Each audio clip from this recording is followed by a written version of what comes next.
وقال الشیطان لما قضی الامر، اور کہے گا شیطان قیامت کے دن جب کہ سب کا فیصلہ ہو چکے گا، یعنی جنتی جنت میں پہنچ گئے، جہنمی جہنم میں چلے گئے، اللہ تعالیٰ کی طرف سے الٹیمیٹ ڈیسیژن ہو گیا، اس کے بعد شیطان بھی اپنے ماننے والوں سے خطاب کرے گا، ان اللہ وعدکم وعد الحق، دیکھو بے شک اللہ تعالیٰ نے جو وعدہ تم سے کیا تھا دنیا میں وہ تو تھا سچا وعدہ۔ کیا وعدہ تھا؟ کہ جو میرے نبیوں کی پیروی کرے گا میں اسے ہمیشہ کی جنتوں میں داخل کروں گا، اور جو انبیاء کی نافرمانی کرے گا اس کا ٹھکانہ الٹیمیٹلی جہنم کی آگ ہونے والی ہے۔ وَلِعَوْذُ بِاللَّهِ تَعَالَى اللہم اجرنا من النار، اللہم انا نسألک جنت الفردوس مع النبیین والصدیقین والشہداء والصالحین، آمین۔ تو شیطان کہے گا دیکھو اب تو حق واضح ہو چکا ہے، بے شک جو اللہ نے تم سے وعدہ کیا تھا نا وہ پورا کر دیا، جو جنتیوں کے حق میں وعدہ کیا تھا اہل ایمان کے حق میں وہ بھی درست ثابت ہو گیا، اور جو جہنمیوں کے لیے اہل کفر کے لیے وعدہ کیا تھا وہ بھی پورا ہو گیا۔ وَوَعَدْتُكُمْ فَأَخْلَفْتُكُمْ، اور جو میں نے تم سے وعدہ کیا تھا تو میں اپنے وعدے کی خلاف ورزی کرتا ہوں، یعنی میں نے کیا وعدہ کیا تھا دنیا میں لمبی امیدیں دلائی ہوئی تھی۔ ایک تو ڈائریکٹلی وہ لوگ ہیں جو شیطان کی عبادت کرنے والے لوگ ہیں، ایک وہ جو اہل ایمان میں سے ہوں یا اللہ کے ماننے والے ہیں، ان کو بھی شیطان لمبی امیدیں دلاتا ہے کہ ابھی کافی زندگی پڑی ہے، اللہ کے راستے پہ آ جاؤں گا ایک نہ ایک دن، اور یوں انسان دنیا سے اچانک اچک لیا جاتا ہے اور اس کی زندگی میں وہ لمحہ نہیں آتا کہ جب وہ واقعتاً اللہ تعالیٰ کا تابع فرمان ہو کر زندگی کو بسر کرے۔ تو یہ شیطان جو ہے وہ جھوٹے وعدے اس کو دلاتا ہے۔ ایک اور وعدہ جو شیطان دلاتا ہے کہ اللہ تعالیٰ بڑا غفور رحیم ہے، معاف کر دے گا، at the end of the day اس نے سب کو چھوڑ دینا ہے۔ دیکھو کوئی ماں اپنے بچے کو جہنم میں نہیں پھینک سکتی، تو یہ کیسے ہو سکتا ہے کہ اللہ تعالیٰ اپنے بندوں کو جہنم میں پھینکے؟ یہ تو اللہ تعالیٰ کی رحمت کے بھی خلاف ہے۔ یہ بھی شیطان نے جھوٹے وعدے دلائے ہوئے۔ یہ جھوٹے اور فراڈ پہ مبنی وعدے اس لیے ہیں کہ اس طرح کی کوئی تعلیم اللہ تعالیٰ کی طرف سے اپنی کتابوں میں یا اپنے پیغمبروں کے ذریعے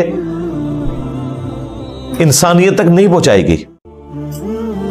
قرآن کا مقدمہ تو بالکل ڈیفرنٹ ہے، اور جو لوگ پہلی دفعہ قرآن کو پڑھتے ہیں ترجمے کے ساتھ اپنی نیٹو لینگویج کے اندر، وہ کہتے ہیں یہ تو کتاب بات ہی کچھ اور کر رہی ہے، اس کا کانفیڈنس لیول ہی بہت ہائی ہے، اور بالکل سٹریٹ فارورڈ کتاب ہے، کوئی لگی لپٹی بات نہیں، ڈائریکٹلی ہے کہ مانو گے بچ جاؤ گے، نہیں مانو گے تو مارے جاؤ گے۔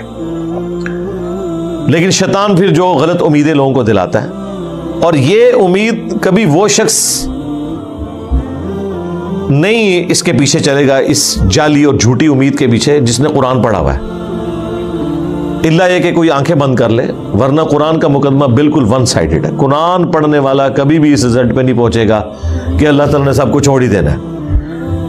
قرآن میں جو اللہ تعالیٰ کا مزاج بیان ہوا ہے وہ تو سختی والا ہے، سیدھی سی بات ہے، وہاں تو آپ کہیں بھی باطل کو داخل نہیں کر سکتے۔ بالکل 2+2=4 والی بات ہوئی ہے کہ مانو گے تو جنت ملے گی، نہیں مانو گے تو جہنم میں جاؤ گے۔ یہ تھوڑی بہت جو گنجائشیں نکلتی ہیں وہ بھی احادیث میں نکلتی ہیں، وہ بھی کسی درجے میں۔ جو پبلک کے اندر دین چل رہا ہے وہ نہ قرآن میں ہے نہ حدیث کے اندر موجود ہے۔ تو یہ شیطان جو لمبی لمبی امیدیں دلاتا تھا، تو شیطان کہے گا کہ میں نے بھی دنیا میں تم سے وعدہ کیا تھا، تو آج میں وہ ٹروتھ ریویل کر رہا ہوں کہ لو جی میں تو مکر گیا جی اپنے وعدے تو، وہ تمام جھوٹی امیدیں جو میں نے تمہیں دلائی ہوئی تھی آج میں اس کے خلاف چلتا ہوں۔ انہی امیدوں میں سے ایک امید یہ بھی ہے کہ جو کچھ بھی ہے تیرے محبوب کی امت سے۔ اب یہ باتیں کیا صحابہ کرام کو آل البیت کو نہیں پتہ تھی؟ لیکن ان کی زندگیاں تو خوف خدا سے عبارت ہیں۔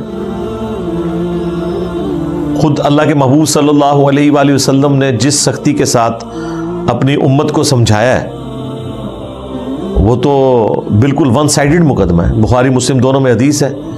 اللہ کے محبوب صلی اللہ علیہ وآلہ وسلم نے فرمایا دیکھو اپنے مال کی زکوٰۃ ادا کرنا, اللہ کا حق جو ہے وہ دینا, مال غنیمت میں خرد برد نہ کرنا, بیت المال کے اندر بے ایمانی نہ کرنا.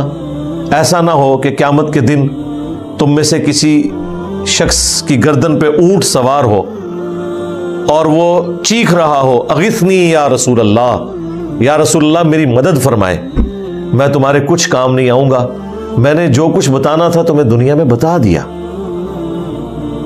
ایسا نہ ہو کہ کسی شخص کی گردن پہ اس کی گائے سوار ہو جس کی اس نے زکوٰۃ ادا نہیں کی اور وہ چیخ کے کہہ رہا ہو اغثنی یا رسول اللہ, یا رسول اللہ میری مدد کیجئے, میں تمہارے کچھ کام نہیں آؤں گا, میں نے دنیا میں جو تمہیں بتانا تھا بتا دیا. پھر نبی الاسلام نے مختلف چیزیں گنوائیں, کسی کی گردن پہ بکری سوار ہو. آپ حیران ہوں گے جب ہم میٹرک میں پڑھتے تھے تو ہم نے یہ بیج لگایا ہوتا تھا اغثنی یا رسول اللہ, یا رسول اللہ میری مدد فرمائے. اور جس حدیث سے یہ جملہ نکالا ہوا ہے اس حدیث میں تو یہ ہے کہ یا رسول اللہ میری مدد فرمائے, اور رسول اللہ کیا کہیں گے میں نے دنیا میں جو بتانا تھا وہ بتا دیا. بالکل الٹ چل رہا ہے معاملہ. پھر بخاری مسلم میں وہ مشہور زمانہ حدیث جب اللہ تعالیٰ نے قرآن میں سورہ شعراء میں فرمایا نا کہ اپنے قریبی رشتہ داروں کو ڈر سناؤ, تو نبی الاسلام نے ایک ایک رشتہ دار کو بلایا. اے نبی کے چچا عباس میرے مال سے جو لینا ہے لے لے, اگر اللہ کے حضور پکڑا گیا تو میں تیرے کچھ کام نہیں آؤں گا. اے نبی کی پھوپھی صفیہ میرے مال سے جو لینا ہے وہ لے لے, اگر اللہ کے حضور تو پکڑی گئی تو وہاں میں تیرے کچھ کام نہیں آؤں گا. اے نبی کی بیٹی فاطمہ میرے مال سے جو لینا ہے وہ لے لے, یعنی دنیا میں میں اس کا مالک ہوں, لیکن اگر اللہ کے حضور تو پکڑی گئی تو میں تیرے کچھ کام نہیں آؤں گا. حالانکہ سیدہ فاطمہ ڈیفینیٹلی جنتی عورتوں کی سردار ہیں. بیسیکلی ان کو سینٹرڈ کر کے ہمیں بتایا جا رہا تھا کہ اگر کوئی فراڈیا آپ کو یہ کہے کہ میرے سلسلے میں بیعت ہو جاؤ میں تمہیں جنت میں اپنے ساتھ لے کے جاؤں گا, تو آپ نے سمجھ لینا ہے کہ ایک کہانی ہے. بالکل اس لیے نبی اسلام نے یہ بتایا. پھر صحیح مسلم میں حدیث ہے جسے اس کے عمل نے پیچھے چھوڑ دیا اس کا نسب اسے آگے نہیں لے کے جا سکتا. ہاں اگر جس کے اعمال درست ہیں پھر اسے فائدہ ہو سکتا ہے نسبت کا. پھر حسن و حسین ہی جنتی نوجوانوں کے سردار ہیں, نبی الاسلام کی بیٹی ہی جنتی عورتوں کی سردار ہے, لیکن یہ صرف نسبت کی وجہ سے نہیں ہے, اعمال بھی ایسے ہیں. دوسری طرف حضرت نوح علیہ السلام کا بیٹا نسبت کوئی کام نہیں آئی کیونکہ اس کے عمل نے اس کو پیچھے چھوڑ دیا. تو شیطان قیامت کے دن اعلان کر دے گا جو میں نے دنیا میں تم سے وعدہ کیا تھا نا میں تو آج اعلان برات کر رہا ہوں تم سے, یعنی دیکھیں اینڈ ٹائم پہ آ کے وہ دھوکہ دے جائے گا.